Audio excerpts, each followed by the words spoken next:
Voici la vidéo 32 concernant les conversions de durée.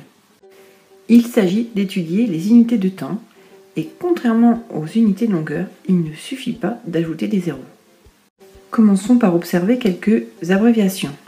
Pour les durées, on utilise le plus souvent la seconde, notée avec un petit s, les minutes, notées MIN, et les heures, notées avec un petit h. Bien entendu, pour d'autres durées plus longues, on utilisera la semaine, les mois, les années, les siècles ou les décennies, etc. Quelques égalités à retenir. Issues de nos ancêtres les Babyloniens, il faut savoir que pour les unités de temps, on compte en base 60 et non en base 10. C'est pourquoi 1 minute égale 60 secondes et que 1 heure égale 60 minutes. On obtient après calcul que c'est aussi égal à 3600 secondes. Étudions maintenant comment convertir précisément des durées en heures, minutes et secondes. Commençons par étudier 8456 secondes. Il faut observer que 8456 est plus grand que 3600, ce qui nous laisse penser qu'il y aura plusieurs heures dans 8456 secondes. Pour effectuer cela, on va donc commencer par calculer le nombre d'heures contenues dans 8406 secondes. Et donc, il va falloir effectuer une division euclidienne, à savoir 8456 divisé par 3600.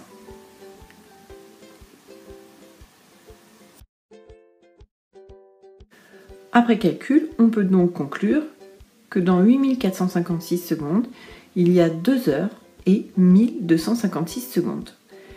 Il nous reste maintenant à déterminer dans 1256 secondes combien il y a de minutes, puisque 1256 est supérieur à 60. On calcule donc le nombre de minutes contenues dans 1256 et pour cela en effectuant une division euclidienne. La division de 1256 par 60. On obtient alors que dans 1256 secondes, il y a 20 minutes et qu'il reste 56 secondes. Tous ces résultats vont pouvoir nous permettre d'écrire l'égalité qui suit, à savoir que 8456 secondes, c'est égal à 2 heures, 20 minutes et 56 secondes. Voilà pour notre premier exemple. Quelques remarques concernant l'heure décimale et l'heure que nous utilisons au quotidien, que l'on nomme heure sexagésimale. Étudions quelques exemples pour éviter quelques erreurs.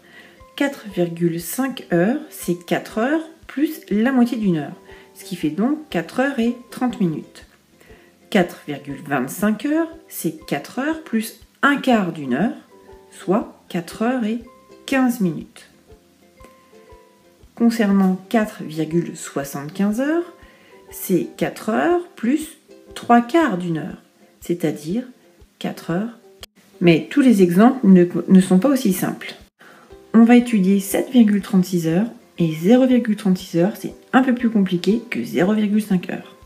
On commence par décomposer 7,36 heures comme somme de sa partie entière et de sa partie décimale. On obtient donc l'égalité suivante. 7,36 heures, c'est 7 heures plus 0,36 heures. Il ne reste plus qu'à s'occuper du 0,36. Pour cela, on convertit le 0,36 heures en minutes, puisque c'est moins d'une heure.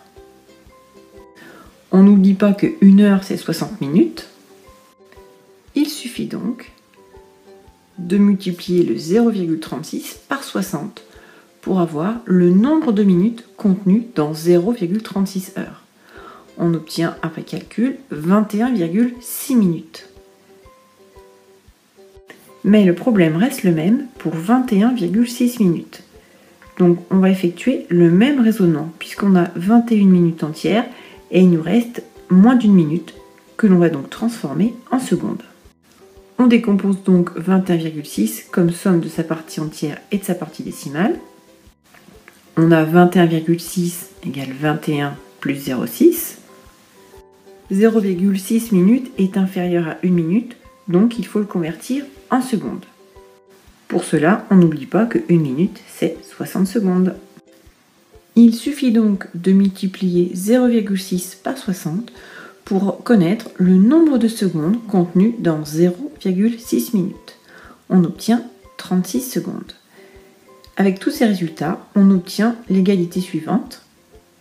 7,36 heures, c'est 7 heures, 21 minutes et 36 secondes.